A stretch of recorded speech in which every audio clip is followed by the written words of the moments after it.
Hey guys, it is November 19th, 2017. This is Kyle, aka Vulcan Wolverine. It's Sunday morning at about 3:30 a.m. I was on some conference calls tonight and pretty tired. Didn't sleep in the bunker last night. I slept on the leather chair and woke up with the high-pitched tinnitus sound in my ears. But once I got moving around, it hasn't been that bad while I'm awake. Still pretty tired, but the November Video Marathon 2017 rolls on. I want to go ahead and start tackling Voice to Skull, which is very, very important for a lot of TIs because it's very, very torturous. And also, probably the thing about targeting that is the hardest thing to believe. And if you say that voices are bouncing off your skull, or you hear external voices being put into your head, or you hear external voices like from a wall or directional, you're immediately railroaded into into the diagnosis of schizophrenia. So it's very important for me to go through a lot of things about this. I'm going to go through the patent, method, and device for implementing the radio frequency hearing effect. It's really using microwaves. It's modulating radio frequency. It's an RF modulator that modulates radio frequencies into microwaves to be induced into the brain. But I guess they changed that because I remember going over this patent a couple of years ago, maybe like 2 years ago, and it was method and device for implementing the microwave hearing effect on this patent. US 6470214B1. It has been changed in the last 2 years. So this is very, very suspicious to me. It has definitely been changed. I'll go back to the video, and it was microwave hearing effect. But I am going to go through some documentation on it. I'm going to go through this patent. Probably going to have to do this in, I know I do my parts in different parts, but I'm probably going to do this in 2 sessions. Maybe not one right after the other, but it's a big thing to tackle. Yeah, I'll probably do one right after the other and just go through as much information as I can about the microwave hearing effect. So I'm going to go through this patent. It's US 6470214B1. Let's see I'm going to go through the publication type. Okay. The filing date, December 13th, 1996. Priority date, publication date, October 22nd, 2002. Filing date, December 13th, 1996. It's also published as, I'm going to go through these different numbers, also published as US 6587729 and also US 200201237775. Inventors were James P. O'Laughlin and Diana L. Laurie. Now, I'm not sure if this is just one apparatus, and there are other apparatuses, and this is just one patent for one apparatus, but I'm just going to go through it so you know of its existence, and it is being used on citizens as we speak. It's actually being used on me as we speak. I hear voices from the left of me as if they're coming from the left wall. It is a man and a woman, or it sounds like a man and a woman having a conversation. The woman just said he didn't do anything. The guy said we have to do this. And then it's a constant conversation like that all the time. And it is nothing internal. It's not schizophrenia. It is definitely external attacks with the voice to skull method, the microwave hearing effect. So let me just get started on this. A modulation abstract. A modulation process with a fully suppressed carrier and input preprocessor filtering to produce an encoded output. For amplitude modulation, AM, and audio speech preprocessor filtering, intelligible subjective sound is produced when the encoded signal is demodulated using the RF hearing effect. Suitable forms of carrier suppressed modulation include signal single sideband and carrier suppressed amplitude modulation with both sidebands present. I have no idea what I just read, but I'll go down further and just read this, and I will go over the microwave auditory effect, in simpler terms for me and for y'all. But I do just want to read parts of the patent, and come and check out the patent. You can look up patents for voice to skull, patents for the microwave auditory effect, patents for the microwave hearing effect, and find these patents. So, and these are the schematics, but you can't really see them. And I do just want to read parts of it just to kind of get the language. I know that like some of it I don't understand, and I know that maybe y'all won't understand, but it's still important. The claims too are going to be very important. So I'm just going to go ahead and start reading some of it. Statement of government interest. The invention described herein may be manufactured and used by or for the government for governmental purposes without the payment of any loyalty thereon. Background of the invention. This invention relates to the modulating of signals on carriers, which are transmitted and the signals intelligibly recovered, and more particularly to the modulation of speech on a carrier and the intelligible recover of the speech by means of the radio frequency hearing effect. Excuse me. The radio frequency hearing effect was first noticed during World War II as a subjective click produced by a pulsed radar signal. Did I skip a? No, guess so. There we go. Okay. The radio frequency hearing effect was first noticed during World War II as a subjective click produced by a pulsed radar signal when the transmitted power is above a threshold level. Below the threshold level, the click cannot be heard.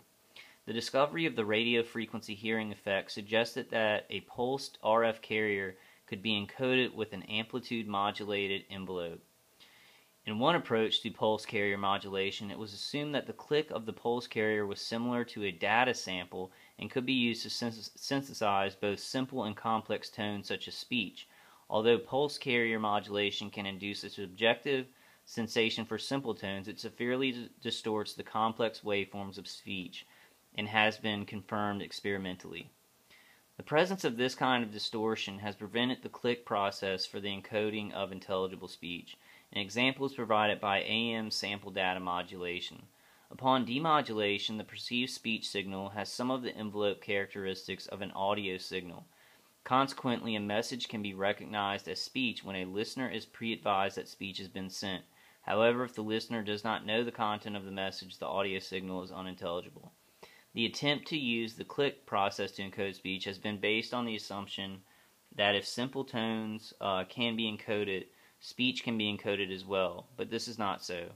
A simple tone can contain several distortions and still be perceived as a tone, whereas the same degree of distortion applied to speech renders it unintelligible. So the click process did not work, so they had to find another way. I don't know why they would introduce the patent with something with a click process that doesn't work. Seems like they're really trying to cover up Voice to Skull to me. They took it off of the Army website, and I think because a lot of people are complaining that they're being hit by V2K, and it seems like this patent was changed from the last time I read it. Honestly, guys. But let's move on. Because they do have a process where you can actually hear speech even when you are not expecting it. Summary of the invention. In accomplishing the foregoing and related object, the invention uses a modulation process with a fully suppressed carrier and preprocessor filtering of the input to produce an encoded output. Where amplitude modulation is employed and the preprocessor filtering is of audio speech input, intelligible subjective sound is produced when the encoded signal is demodulated by means of the RF hearing effect.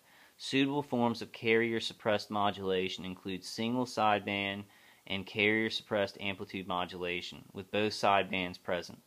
The invention further provides for analysis of the RF hearing phenomenon based on an RF to acoustic transducer model. Analysis of the model suggests a new modulation process which permits the RF hearing effect to be used following the transmission of encoded speech. In accordance with one aspect of the invention, the pre-processing of an input speech signal takes place with a filter that de-emphasizes the high-frequency content of the input speech signal. The de-emphasis can provide a signal reduction of about 40 decibels per decade. Further processing of the speech signal then takes place by adding it says bias level, but I think they mean base level, and taking a root of the pre-distorted waveform. The resultant signal is used to modulate an RF carrier in the AM fully suppressed carrier mode with single or double sidebands. The modulated RF signal is demodulated by an RF to acoustic demodulator that produces an intelligible acoustic replication of the original input speech. Well, I'm not going to try and explain it yet. I'm going to go through some other writings on the microwave auditory effect, and then talk about it. The modulated RF signal is demodulated. Okay, already read that. The RF hearing effect is explained and analyzed as a thermal to acoustic demodulation process. Energy absorption in a medium such as the head causes mechanical expansion and contraction, and thus an acoustic signal. Okay, so basically what they are saying in really, really complicated terms is, okay, so you got a person on this remote station or wherever, they're talking into a microphone. It's a radio frequency. It turns into a radio frequency, which is acoustic. Then it goes through an RF modulator, which turns it into a microwave. It turns it into a microwave frequency, which is pretty close to a radio frequency.